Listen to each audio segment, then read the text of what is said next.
Hello, and welcome to Running a Small Building Firm, a podcast brought to you by the HBXL Group for residential building firms, working on renovations, extensions, loft conversions, and new builds.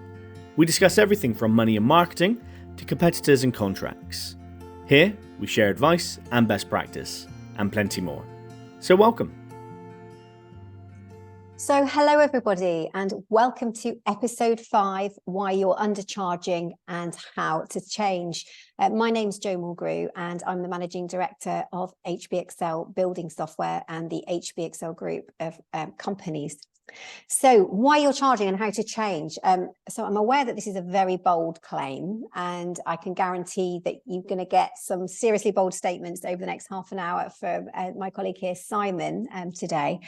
So let me formally introduce Simon Lazarus of the Better Business Group. Welcome, Simon. Hi, Jo. Thanks for having me again. No problem at all. And yeah, as you can tell, Simon and I do know each other. We have spoken many a time. So I'm introducing him here as new to the podcast, but he is a long-standing partner of HBXL, working with our builder community to improve their businesses and their bottom line. So Simon and I have recorded many an advice-filled chat over the last few years as part of power hours and business mentoring sessions. And you can find a whole heap of those on the HBXL website under useful info. And there's loads of handy tips and advice on winning work and being more profitable in general terms. So Simon, could you tell us first off what you do at the Better Business Group? What is the business? Well, basically what we do is we make builders more profitable. So we work with them on every one of their own inquiries. We help them win more jobs. We help them charge more money. On average, passing their inquiries through me, they win around 13% more into actual business. Okay. And they're able to charge a premium 20% over their previous prices. And we give them proper structural pre-qualified leads. They're all pre-vetted. They're all from people that have already applied for planning permission. We give them those leads to quote on as well to sort of move them up market for new clients that have got no price history with them.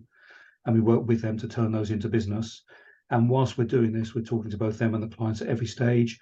So we're getting loads of useful mentoring information about them, their competitors, what people like about them, don't like about them, how their price compares. So we're using all this information all the time to continually improve their businesses and feed it back to them. Okay, so it's very much a mentoring, a business mentoring and coaching approach that you're taking. I guess running a building firm is quite a lonely process, really. So I think having that kind of guidance, that kind of critical friend, as it were, I'm sure is very helpful. So today, Simon is our critical friend on this podcast. So there's obviously some impressive credentials there, and it's why we're obviously particularly fortunate to have Simon on this podcast today. So we haven't got long, so I should hurry us along. And that's that topic then of undercharging and how to change. And I think there's quite a lot of firms out there that probably are undercharging. Certainly the companies that I talk to as part of our software and services businesses. So yeah, I think that's very common. And Simon is going to tell us in a moment about some signs that you perhaps are undercharging and what you can do about it. I think most firms, though, know that they could be more profitable, and I would wager that many building firms feel that same way. And we could spend quite a long time, I think, today going through profit margin percentages and overhead calcs and helping you quote right. But we're not going to look at that today, to be honest. We're going to be talking about that in a future session. So today, I think what we're going to be talking about is how to charge the correct amount, and people say, well, what's the correct amount? I don't know, but we're going to look at that today. And I think until you're mentally and or should I say psychologically on board with charging the right price, because it's quite easy to get blown off course by your clients saying, oh, you're expensive, and oh, I don't know about you. We're going to be focusing on the right mindset and how to respond to that from that feedback from clients. And I guess you need a willingness to have a go with correctly pricing. So it's not about accurately estimating the initial job necessarily, but how to package that all up with a quotation and be charging the right price for that job. So I'm going to let us crack on, and I'm going to ask Simon a question to start with. Simon, what would you say are the warning signs that a building firm, in your opinion, is undercharging? Well, there's several signs, I think. I mean, firstly, you have to understand that undercharge is grossly endemic in the building industry. Every quarter, highest number of insolvencies is in the construction industry, huge amount of mental illness in the construction industry, unfortunately, a high degree of suicides in the building industry, and it's all because people aren't charging the right amount in the first place. There are large numbers of very successful, profitable builders out there. They're normally charging a huge premium over what a lot of the viewers will be charging and think they can charge. So all this is definitely achievable. That's the first thing to say. The warning signs, you asked if you're not charging the right sort of money. I suppose the first thing is you haven't got money in the bank. If you've got any reserves to cover you over bad times, you're not running a viable business. If you're earning a wage as if you were an employee rather than a business owner, then you're really not succeeding the way you should be. If you don't have the funds for marketing your business, renewing your vehicles, paying to a pension, all these things are signs that the business isn't really running as well as it could do and as it should do. Yeah. If you have a bad debt and you really struggle to make that up, then your hard work hasn't really been worth it up to that point. And every building company has a problem like that sometime during the year, and you have to take account for that in your overall profit margins. So I have 6 tests. When I start to mentor a builder, there's 6 tests that I give them. The first one is, are you on the tools? Yep. The second one is, do you work from home? The third one is, does a family member help you with the paperwork? Yeah. The fourth one, are there cash flow problems? Is there money in the bank? Is the fifth one. And the last one is, can you afford to put money into a pension? And whenever I ask those questions, I'll get the wrong answers every time. Most people are doing all those things, which means in reality, what they're doing is they're undercharging and they're subsidizing the customer. They're charging what they think the customer will pay. They're not charging what they need to charge to have a viable, successful, profitable business in the future. So, yes, people do undercharge. Most people are pricing to keep their diaries full because they're worried about losing their subcontractors. Nobody in their right mind goes into business to be busy. You go into business to make money. So pricing to be busy is certainly the wrong way to go. And if you do that, you're building a potential problem in for the future. If you're pricing to fill the diary, people will recommend you as being bloody good, to be honest with you, and relatively cheap. So the recommendation you get next year, they want to pay no more than their friend did the year before. And in 5 years' time, the daughter wants to pay the same money as her dad did. So you're getting this recommendation, right, where you're busy, very busy, working on low profit jobs. Your overheads are continuing to go up all the time. So in actual fact, you become less profitable as the years go by. Most people I see that are working largely on recommends are certainly undercharging by at least 20%, if not more. It's endemic. Almost everybody I see is grossly undercharging for the years' experience they've got and the quality of work they're doing. So, yes, all of you out there listening to this can be charging a premium over where you are today, but the skill is in knowing how to do that and differentiating yourself from the cheaper guy. Okay. So I'm going to play devil's advocate here, Simon, because the market it is tough out there. I mean, a lot of builders are saying yes, they're busy, but it's very tough conditions, I think, and they're perhaps thinking I can't charge the correct amount if others are charging less than me. I seem expensive. I don't think the homeowner is going to pay this, or in fact, they're telling me that I'm expensive. So maybe I am overcharging. What would you say to that? Well, you're not in business to keep people happy and subsidize their work. You've got to charge the right price to run a sustainable business. None of you are overcharging in my experience. All of you will know builders that are seriously more expensive than you are. They often don't do as good a job as you do, but they've got expensive offices, staff, more vans on the road, foremen on the sites, whatever it might be. They've got all these costs that you don't have. When they work out their selling price to the client, they're far more expensive than you are, sometimes 2 or 3 times your price. Wow, they're still in business, they're still getting work every day of the week. So forget about the cheap guy, because there's always somebody, the rogue builder, the cowboy, who's not quoting the right money to do that job, either to finish it or to do it properly. And it's absolutely pointless trying to slide your price down to meet them. A, because you'll never do it. However low you'll go, they'll always be cheaper. And B, you're making a rod for your own back if you take these low margin jobs on, because you'll do a brilliant job. The client will love you. They'll recommend you to all their friends and relatives as being bloody good and cheap. And in 5 years' time, as I said, they want to pay the same money then as their friend did today. So all you're doing is in this downward spiral of being a very busy loss maker, doing loads of work for people that don't want to pay the right money for the job. There are plenty of people out there, and I deal with these sort of people every day of the week, they've had a disaster by going cheap last time. This time round, they're in their nicer house, they've got money, and what they want more than anything else is not to have the aggravation they had last time. If you can prove that you're more reliable, trustworthy, honest, professional, or whatever it might be than the cheaper guy, trust me, they will beat a past your door. Yeah. Okay. Some of my builders are 3 times the price of my other builders. They're all winning work at their different price levels in the marketplace. But most builders, unfortunately, they see the whole industry through the little bubble of the sort of clientele they're working for. They never get above that sort of level in type of client. And all these bigger, more profitable, more wealthy clients, they're passing them by.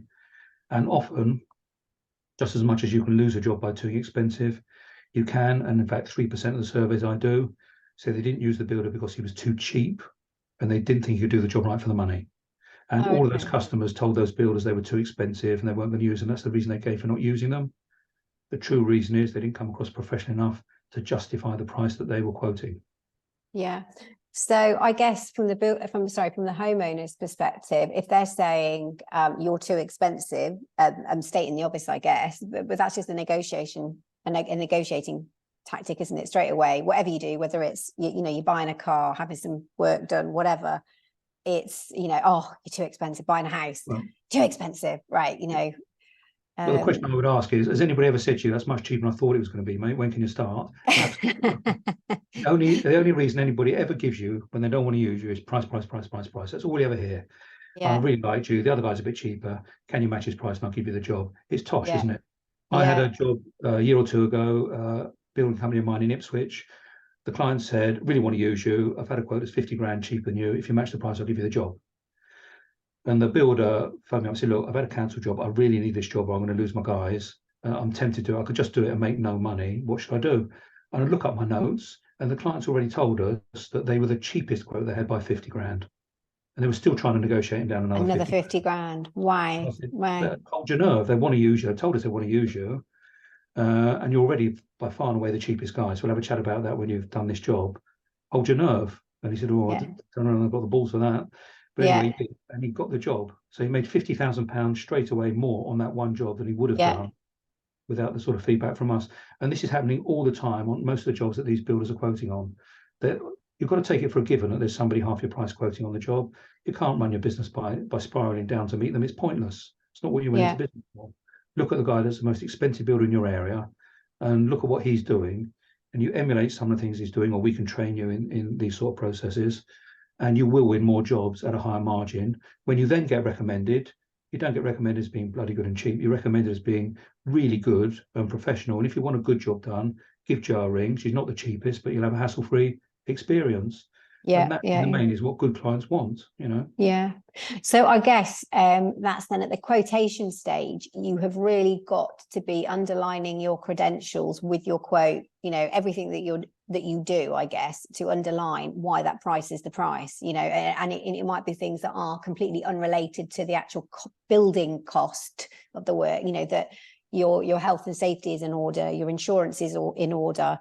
I don't know if you've handed over the quote in person, that it's printed up nicely, that how you turned up, that the van was clean or the truck was clean. I don't know what kind of things do you think that kind of like add value, which underline your value? Because if you're charging more, then presumably there's things you've got to do to kind of underline why you're worth it. We can look at it from the customer's point of view. Nobody's ever going to use you or pay more for you if you look and sound the same as the cheaper guy. And this cheaper guy, remember, they're not looking to build a business. They're never going to get a second job out of anybody. They're never going to get a recommendation out of anybody. So all their skills are in selling themselves at day one, and you'll never outsell these guys. They've got shinier websites, nicer vans, lovely T-shirts. Everything about them looks brilliant, and that's as good as it gets. Then it's downhill from there on in once people give them the job. But in the meantime, the good builders often they don't have the selling skills to compete. All their skills are in doing a really good job for people that they take pride in. So they tend to lose out. So people are obviously very tempted to go with these cowboy road builders, whatever you want to call them, because they look and sound the part and they're cheap. So you've got to differentiate yourself. The quoting process is the most important part. The way you talk to these people, the way you present your quote, everything about it has got to be a step above what these cheap guys are doing. The cheap guys in the main want to do a very short quote with no breakdown. So once they get the job, they can deem everything to be an extra and a variable that they can charge for. And often if the client uses that builder, they'll end up paying more with that builder if they even finished a job than they would have done with going with a decent builder that quoted the right money in the first place. Yeah. So there's several things you need to do. You need to pre-vet the clients. That's the first thing. You need to just not have this scattergun approach where you take all the inquiries, do whatever you can on all of them, spend all your evenings and weekends quoting people for jobs that you've got no chance of winning. That's a complete nightmare. Routinely, new members I take on, I see their quotes coming through 1, 2, 3, 4 o'clock in the morning. I think come the end of the week, how accurate is that price possibly going to be? You've had no sleep all week. You must have made mistakes, so you haven't got the time to review it in the morning before you do the next one. You're spending a couple of hours driving backwards and forwards, 3 hours, 4 hours, 5 hours doing a quote for 90% of the jobs that you're not going to win. It's a complete madness. Yeah. And if you pre-select the clients, you ask them how many quotes they're going to get, you look at where they've come from, you look at the sort of work they're having done. Are they building for profit, or are they looking to improve their living conditions?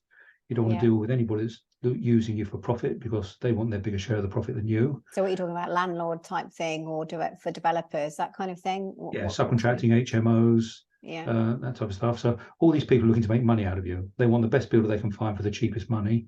And also, it's not just the money. You'll be working invariably on their contracts, their terms and conditions, their payment schedules, which are not in your favour. So when you work for a residential client, it's an emotional purchase. If they like you, they'll use you, they'll pay a premium for you, they'll use your contract, they'll go by your payment terms. Most of my builders, however large the job, 20% deposit 2 weeks before they start, fortnightly payments, no valuations, no retentions, no penalty clauses, final payments 5% or £1,000. They're in positive cash flow from before they start the job all the way through. And my builders are able to get those contract terms and payment terms because the clients have decided they want to use them. So after the time to talk about your contracts, your payment terms is when they've decided to use you, not part of your quote. Your quote, I'm a huge fan of HBXL, which is why I do these webinars and podcasts with you, Jo. Thank you. 80% of my truly professional, expensive builders, 80% of the quotes they do, they win off the back of HBXL. It's a properly detailed quote. It looks brilliant. It allows for all the little things that most builders don't account for in their costings. The clients love it. They can't understand half of it, to be honest with you, but it looks brilliant. It looks like you spent loads of time on it. And the other thing to bear in mind is the quote you give the client is the basis of your contract with them. So it needs to be crystal clear what you're doing on that job and what they're paying for, so there's no disputes further down the line. So the other big reason I like HBXL is my builders that use it have very few disputes, because they can't come in and say, but you told me all my downlighters are going to be gold plated, because it states exactly what you're going to have done. Okay. So detailed quotes, get it in quickly. If you're going to be later than you said you would, tell them you're going to be late and tell them why. Don't leave them hanging, and that's professional, isn't it? Absolutely. I advise to take it around in person, look them in the eye when you give it to them. They'll always be getting somebody much cheaper than you. And what I say to the clients then is, look, send me both the quotes over. I'll do a free quote comparison service for you. I'll do a free background check on the builder you're thinking of using. The background check we do on the cheaper guys, 94% of the time, it's seriously, seriously bad, particularly after COVID, and they don't want to use them when they see they've got county court judgments, previous bankruptcies, loss making, in and out of business, all this type of stuff. So you have to do profitable business. You have to build up a proper credit record so that good clients can see you're a substantive business, and that if things go wrong, you're still in business to pay for it to put right. And in a couple of years' time, if there's a fault, you'd like to be around and have some money to pay to correct the problem. Good clients then will be attracted to you and want to use you. So I guess everything you're saying here is about being prepared to get my teeth back in, be prepared to turn down certain clients and certain jobs, and maybe lose out on jobs. But I guess you'd say that some of those are going to be, it's going to be a good thing, that you're not going to be working for the next 6 months for nothing. It's not about losing out on jobs. It's about filling your diary with the most profitable and easy to do jobs that you can possibly do. There's a limited amount of time in the year you can work. There's a limited amount of work you can do. Why would you take some of that valuable time and work on crappy jobs with no profit or very little profit, when you could be doing a much smaller job often and earn more money, have a better work-life balance, have a bit of time to sit back and look to move the business forward rather than just chasing job after job after job. All this scattergun approach where you quote everything that comes along, you're going to have to see them, you're going to have to quote them, you have to follow them all up. In the meantime, people that are focused and spend 110% of their time and commitment to win the job, they're the guys that are charging premium. They're pre-selecting the clients. If the budget's not big enough, if they're getting too many quotes, if it's come off one of the rating websites, bin all those straight away, concentrate on the other people that are serious and want a good job done. That's worth your while investing in them to win those jobs. If you win 1 out of 2 jobs that you do, that means the time and effort you're spending to win one job is doubled up by the one that you don't get. So you've got to look at how much time and effort you're putting into winning these jobs. When you win them as well, you've got to look at how much money you made in pound notes for the time you spent doing the job. So you can look back and compare the customer profile, the area, the type of jobs. Are you better doing lofts or extensions? When you do work for a doctor, you're able to charge 10% more. You need to analyze the cost coming out of the job, how much you actually made and how much you had coming in compared to how you estimated it going in to see where the differences are.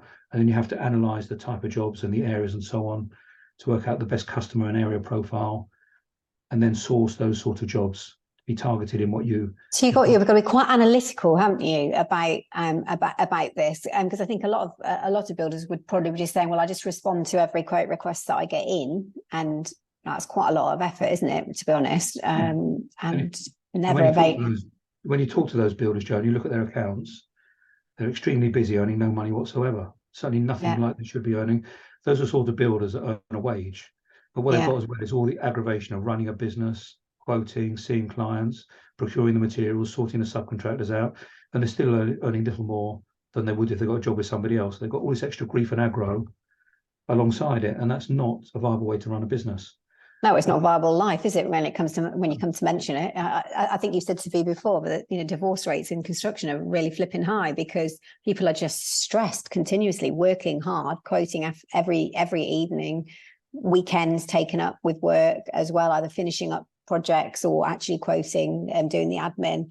It's pretty endless, to be honest, isn't it? And ultimately, the buck stops with you as the boss if you're the proprietor of the company, and that in itself brings its own stress, doesn't it? Let's be honest. When things go well, the building industry is a tough industry. It's hard physically. There's a long procurement train, lots of people to deal with, lots of things to consider. It's not like you're flogging a product on Amazon. This is a really complicated industry. You've got to have all these balls in the air, where you're a salesman, you're a manager, you're an accountant, all these things you've got to do properly to run a successful business. And basically what you need to do is take a step back from working on the sites and have the money to pay professionals to replace what you do for some of these things. Either get the software to do it for you or pay you to do the estimates for them, so you can free up all those hours that you're spending totally non-productively quoting people that are looking to pay nothing, and you've got no chance of either winning or earning anything on. You need to be focused in this business. Give it 110%. It's unquestioned that there's good profitable business out there. I've got guys that are winning jobs at cost price for the job plus 65%. Commercial jobs. So everybody listening to this could be charging 20% more with a bit of a leg up, without a shadow of a doubt. Okay. And I know we're going to talk about it in detail in another webinar, but what we're not talking about here is just like slapping 20% say on top of your build cost, and that's your quote. We're missing overheads there. We're missing wastage, wear and tear. We're missing inflation. So we need to be thinking about all of these things, and then the profit margin on top. So, you could easily be adding 40-45% in total on top of the build cost, if not more, as you're saying. Gosh, plus 65% sounds quite substantial, but it's obviously you and I talk to, Joe, that think if they're charging 10, 15 or 20% on top of the job cost, they've got a good profitable business. They're kidding themselves. Well, they're not even covering overheads, are they? Let's be honest. They're not covering the mobile phone, the insurance and the van, etc., with adding 10-15% on top. You need to be adding at least 50% on the individual job cost to show reasonable. So that'll give about 20% net profit at the end of the day, and it goes up from there. But even if you do the profit calculations, that doesn't mean you're charging the right money for the job. That means you're charging enough to make a profit on the way your business is set up today, with you working from home and working on the sites. If you want to have a different sort of business in 5 years' time, you have to work out the additional cost you're going to have when you're that sort of a business in the future. And you have to be charging that extra in your quotes today to give you that profit buffer to be able to do the things you want to do in the future. If you just put a tiny margin on your low cost base, you'll not be able to progress the business. And this is why the average age of builders I talk to is going up and up and up every year. You want to be so that you need to think about that as an investment. That profit margin isn't just immediate cash in the bank that you can go and spend on a holiday straight away. It's actually about enabling you to get the business to a situation where you are perhaps slightly one step removed from being on site without that stress, that you can concentrate on the business development and get that work-life balance right as well. I know, it's all a bit cliche, but I think that's what ultimately everybody wants to do, isn't it? You don't want the stress of a business that is struggling. You want to be able to take time off when you can, because you've got people in managing things for you that do a good job, and you've got that payment profile that you're talking about, which keeps you always on the front foot, not on the back foot to the client. My view is you've got to prepare for the time when you're not going to be able to work on the sites. It's foolish to think that you're going to be going on there in your 90s working. You're going to fall down o'clock in the morning. So sometime, whether you like it or not, you're going to be forced off the site. So prepare for it tomorrow. It happened to you unexpectedly at short notice. What I always say to people is go back to the last 3 or 4 jobs you did, add in the extra costs of somebody doing the job you did on the site. You rent an office in your new rented office, have an office girl do some admin for you. Somebody to work out the prices for you. Could you have charged the same price with all those extra costs and done the job for the same money that you did it for? And the answer is always no. So what that tells me is you're grossly undercharging the true value of the work you're doing. All these cost savings you're making, you're passing on to the customer, which is a total it's interesting as well, isn't it? And we'll talk about this in one of our next episodes, so let's not preempt too much of that. But I think ultimately if you're adding another 10-15% onto the job to make sure that you're proper, say 15%, say on a job where you're, I don't know, 50 grand job, say small extension or something, when you add your 10-15% on for the overhead, so say 15%, I don't know why I keep saying 10-15%, because 10% would be far too low. I'm talking 15, perhaps 20%. That doesn't actually on the overall job value amount to very much. You've got another few thousand across the whole of the spread of the project. So whether you charge that or not is almost beside the point. I think that a good client won't see that and think, oh my God, he's added another like 4 grand on the job or whatever, 7 grand on the job. That difference in price, Joe, is well within the difference they're seeing between the different quotes from different builders anyway. Some of the most expensive builders are still getting jobs at the higher price. So no way are these guys at the top of the tree. No. Okay. And what I always say is, if you just add 10% on to the job cost, if you go back over the last 3 years and look at your turnover, if you'd added 10% on, how much money would you have in the bank today? It's life changing. And this is the measure of how successful businesses work and how easy it is to move the business forward. There are lots of curses in this building industry. The one benefit is the next job can change everything. If you had 10 grand on to a job, I would love an extra 10 grand in the bank. I'm sure you would, Joe, and I'm sure everybody listening to this would as well. That's life transforming. And we're talking a lot more than that on some of these bigger jobs. I have some of my builders quoting against my other builders, and the guy that's 50, 60, 70,000 pounds more expensive is winning the job. No more cost to do that work. Yes. So I was at an exhibition recently where we were talking to homeowners, so self-builders who are having, nice big projects done. And, their number one question when they came up to the exhibition stand, which actually just for info was for our estimating service, they were saying, I get these quotes from the builder or builders, plural, contractors, and I've got 3 or 4 in, and, I've got one at 150,000, one at 180,000, one at 220, one at 275. Oh my God. Like there's nearly £100,000 difference between these. Like I just don't know, what to do. And they're definitely not saying, oh, I'm definitely going with the cheapest. That's for sure. And just for listeners out there, from the homeowner's perspective, they are not saying I'll be going for the cheapest. For the majority of the time, if it's a reasonably substantial project, I think there is a warning sign in that. I think that comes across from the homeowner that no, I don't want to be there. But then they take these other 2 or 3 builders who are charging perhaps slightly closer, but they're all quite differing. They say there's 70K between them. They don't know what that is. So it's your job as the builder to differentiate and explain why you are, and these guys want to know. They do want to know. They're just people beat a path to your door if you come across as truly trustworthy, professional, reliable, honest. Nobody wants to invite a problem. It's their life savings that they're spending with you. you're going to be putting the house apart. All they hear about on the radio and the TV are cowboy builders and all the problems people have had with them. So the starting point is you're all a bunch of sharks anyway, and they're in for grief. So anything you can do, it's the reality, isn't it? Anything you can do to stand out from the crowd and differentiate yourself, it's quitting for you. You will win more jobs. You will be able to charge a premium. All those people with those huge variations in prices, they're all still in business, aren't they? And there's all still in. They wouldn't be quoting that price. They didn't think they could get it. You know, it's working for them, so it can be done. So the question is, if you're half the price of these guys, what do you need to do to make yourself look and appear like them? What are they doing that you're not doing? That's what we're talking about here.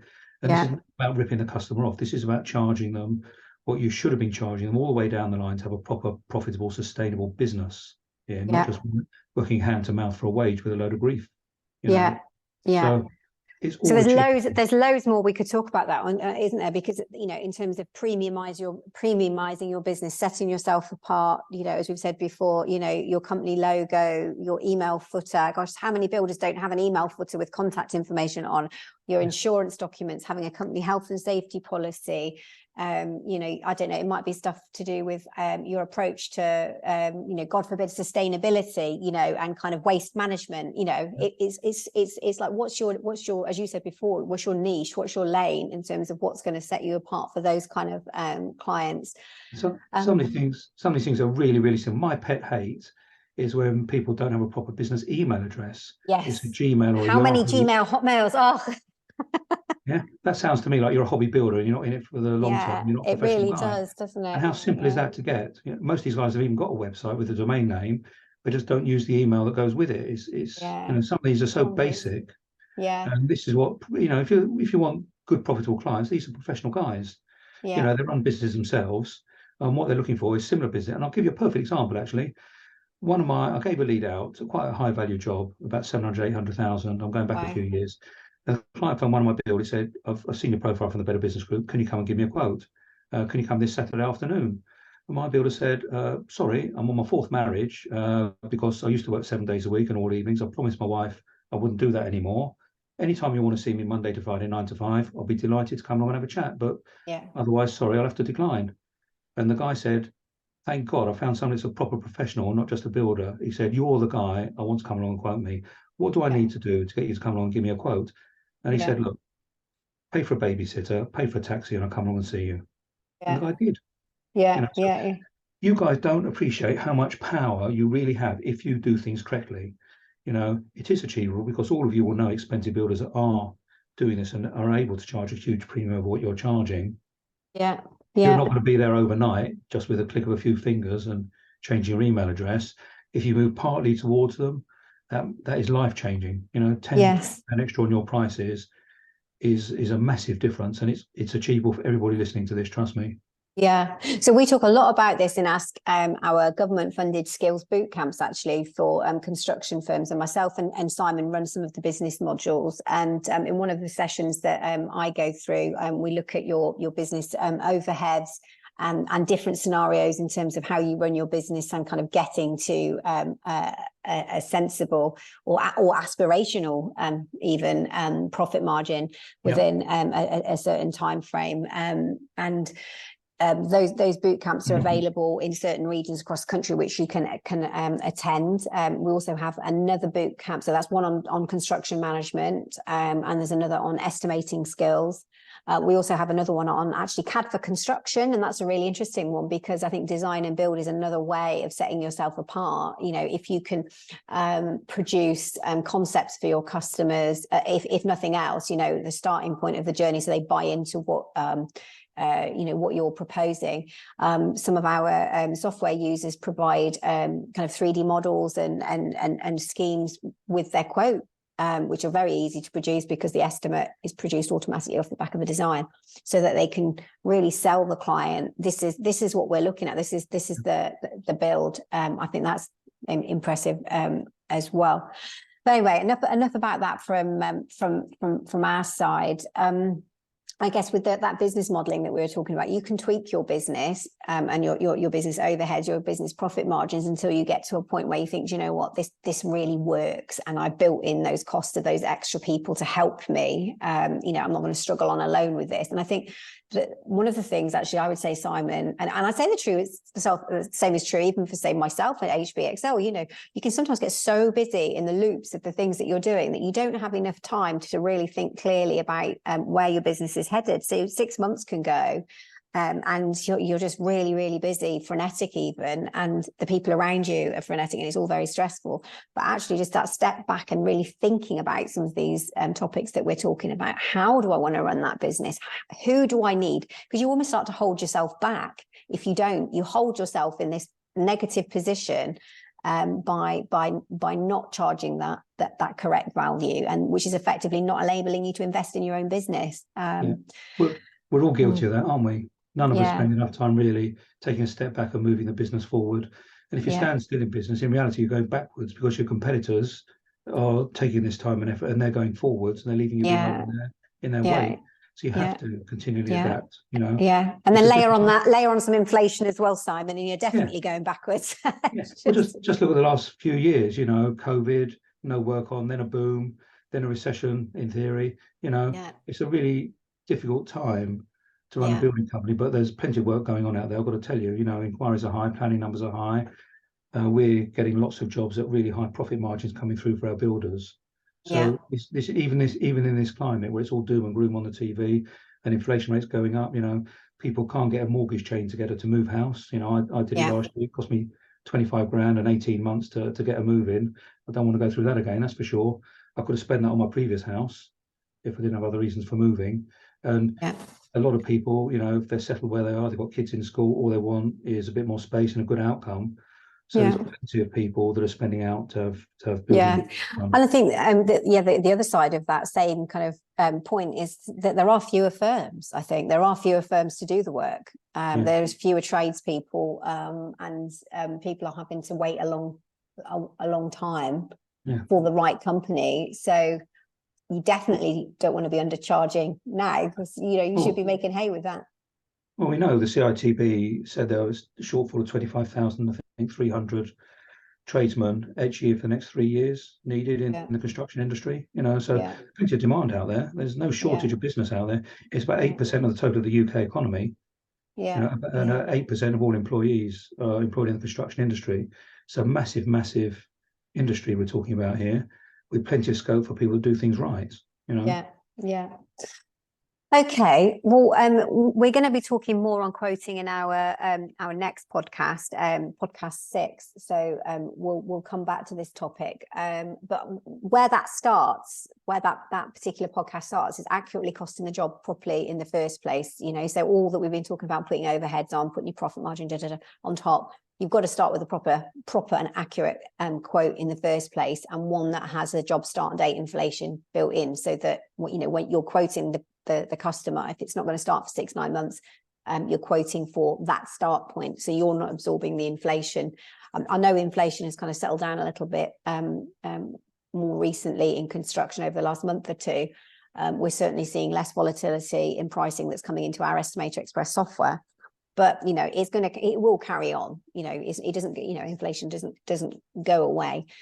So with Estimator Express, you can kind of estimate everything, including your inflation as well. It does all of those calcs, which could be quite complicated to do if you didn't know how to do it. Okay, so I guess how do we round up today, Simon? What would you say as we round up? Because we've kind of gone all over the place with what we've been talking about today. Well, I think the main thing to understand is, yes, you absolutely can charge more than you're charging now. I've spoken to probably 35,000 builders over the years I've been mentoring, and probably half a dozen of them were charging truly what they were worth. There's plenty of headroom above you. Forget about the cheap guys. You've got to set out your stall. You've got to look at where you want to be price-wise in the marketplace.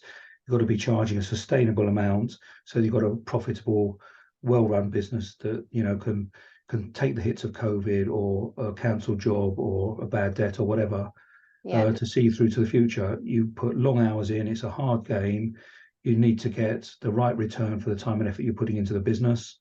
And it's never too soon to start this. You need to start the journey this afternoon or tomorrow morning and not wait. It doesn't get any easier. It's only going to get harder. You're only falling further and further behind the profitable guys while you wait to do that. It's a journey that all of you can make. And certainly if you use HPXL's systems, you use sort of our mentoring services or anybody similar, then you're well on the way to getting some independent help from people that have been through this with other companies. We can see what profitable, well-run businesses are doing that enable them to charge this premium over what you're charging today. And if you go part of the way to doing what these guys do, you'll have a much more successful business and you have a much better work-life balance, which is really what we all want for you. All right? Well, we can tell that Simon is very passionate about this, and he very much focuses on small to medium-sized construction firms and kind of company owners who, as I said earlier, often kind of alone with the subject of running their business, and it is challenging. I realise, doing it, particularly, running a business, particularly in this climate. So we could talk much longer today, but I'm going to bring it to a close. But the good news is that you can all talk with Simon one-to-one, and you can have a complimentary kind of review of your business, where you're at. There's a complimentary hours mentoring, and he could see if the Better Business Group could help you. So how should listeners make contact with you, Simon? What's the best way? Well, you can go to betterbusinessgroup.uk, our website, put the inquiry form through. You can contact me, Simon, at thebbg.co.uk, Tango Hotel Echo, Bravo Golf.co.uk. Our phone number 01707 85 9900. Whatever way you want to contact me, more than happy. Have a free coaching session for an hour. I think you might find it quite illuminating. It'll be more personal to your circumstances. People find these very rewarding, and I pick up a few members by doing it as well, which is great for all of us. But more than happy to do it with no commitment. So take us up on it. Great stuff. Well, if you didn't get any of those contact details, if you go to the HBXL website under useful info, there'll be our partners page as well, and Simon's contact details will be there as well.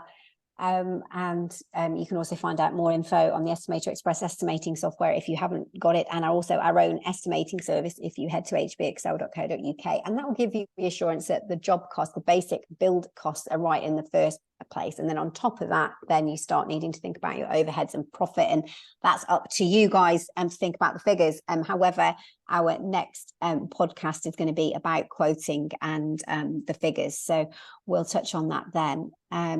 And finally, I know you'd agree, Simon, but we really want to start helping builders now. Don't wait till you're like over busy or things are going wrong. Start thinking about it now, and don't wait till work slows up. There's no point. Make sure that you're ahead of your competition. Get your business where you want it to be now, ahead of, retirement, everything else. And I hear plenty of builders in their 40s saying, I can't be out on site anymore. X and Y and Z has happened. It's not necessarily your 50s, 60s where, health plays up, and I can say that as somebody already in their 40s, but things aren't quite as they were. Construction is physical, isn't it? So speak to Simon ASAP. Thank you, Simon, for joining me today. And Simon will be joining me for the second part under the title, Simple Changes to Your Quoting That Are Going to Make You More Money. So that sounds like it's going to be another really interesting one too. So thank you, Simon, again, as always, and we'll see you next time. Take care. Cheers, Thank you. Thanks Bye-bye. a lot. Cheers, guys. Speak to you soon. And if you'd like to see what positive changes you could make to your building firm, head over to hbxl.co.uk and take a look at HBXL's award-winning estimating, CAD and health and safety software, as well as our partner company initiatives. See you next time.